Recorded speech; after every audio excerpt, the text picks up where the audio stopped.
All right, story time. So earlier this year, I started working on a mortgage file, and this client had really gone through some really unfortunate situations that had put her in an unfortunate situation.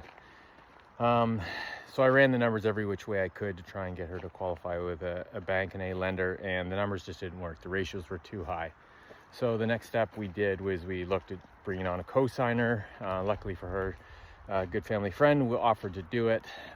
So everything was going to be okay. We were going to bring on the co-signer and get her approved. I should also add that the existing lender she was with was a B lender, and the reason she was with a B lender is because when she was selling her previous house, the buyers backed out at the last minute, and then held her hostage more or less and renegotiated a lower price. She had to accept it because this was 2022.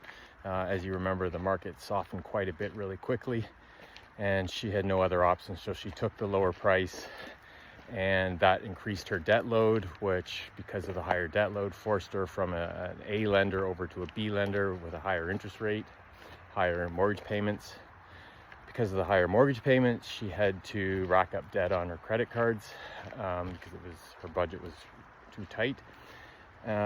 Fast forward a year, her mortgage is up for renewal with the B lender, and the B lender offers her renewal rates that are outrageous, just really ridiculous. And this is where I come into the picture. So I'm trying to move her mortgage over to another A lender, and her ratios are too high. She doesn't qualify. So we bring on a co-signer. Co-signer is great. Everything's going good. High net worth individual, good income, shouldn't be a problem. And then, very unfortunate situation, that co-signer passed away a few months later before we could get it all done. And the reason we had to wait a few months to get the mortgage completed was because we needed to improve her credit score. Her credit score had been damaged from the high debt loads that she had to rack up to maintain her mortgage payments throughout that past year. So unfortunately, her co-signer passed away, which was very sad, and kind of we were back to the drawing board.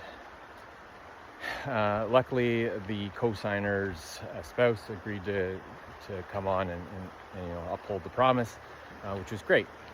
But the spouse, the will and the estate, it takes months to get passed through from one spouse to another, and her income, or his past income, has yet to start with the surviving spouse, and so trying to qualify with the new co-signer was very difficult. Adding to the complexity was most of their assets, their net worth, was held in the U.S. at investment banks down there.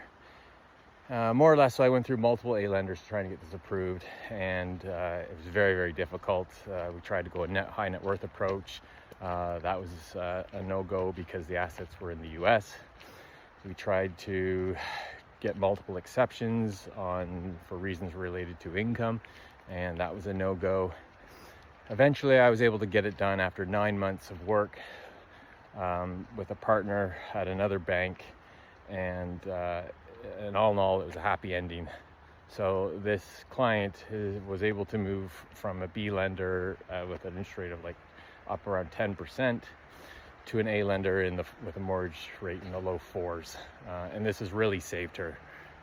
So a very unfortunate situation, very sad part on the story midway, with a happy ending, and I'm really happy with the outcome of this. It was 9 months of effort, but it's not every day that you get to work on a file that requires as much work as this one, but actually has an happy ending. So anyways, crazy story.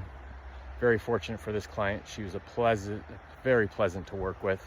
Even though it was very stressful at times for everyone involved and frustrating, but happy outing. So I wish this client all the best. And yeah, have a great day, everyone.